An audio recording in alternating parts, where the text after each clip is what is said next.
America থেকে gift এসেছে আমাদের বাড়িতে, বুঝতে পারছো? সোশ্যাল মিডিয়াতে বালছাল করে করে আমেরিকা থেকে গিফট আনলো, তাও আবার কি গিফট ভাই? প্লে বাটন, ইউটিউবের প্লে বাটন চলে আসলো। এত নাটক করতে করতে দীপঙ্করকে বিয়ে করে যে সুমির লাইফটা এরকম ভাবে চেঞ্জ হয়ে যাবে সেটা কিন্তু আমি ভাবতে পারি নাই ভাই। আমেরিকা থেকে গিফট আসলো, তাও আবার প্লে বাটন। লাইফে কি বাল করলা তোমরা?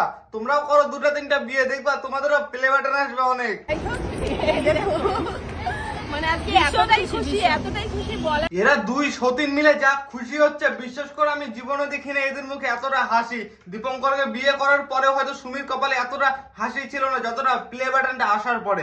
আরে বলছি ভাই, দীপঙ্করকে বিয়ে করে সুমির লাইফ একবারে চেঞ্জ হয়ে গেল। আর এদিকে মিরানাল গোয়া মারা গেল। দিনরাত গাধার মতো পরিশ্রম করি ভাই, রাত জেগে জেগে ভিডিও আপলোড করি, তাও শালা একটা প্লে বাটন এখনো আনতে পারলাম না আমি। আর এরা দেখো ভাই, দুটা তিনটা বিয়ে করছে, নাটক দেখাচ্ছে, সোশ্যাল মিডিয়াতে এসে একটা করে প্লে বাটন পাই যাচ্ছে। মানে বুঝতে পারছো কি লেভেলের নাটক করে এরা। ফলো করে পাশে দেখো নতুন রোস্ট ভিডিও।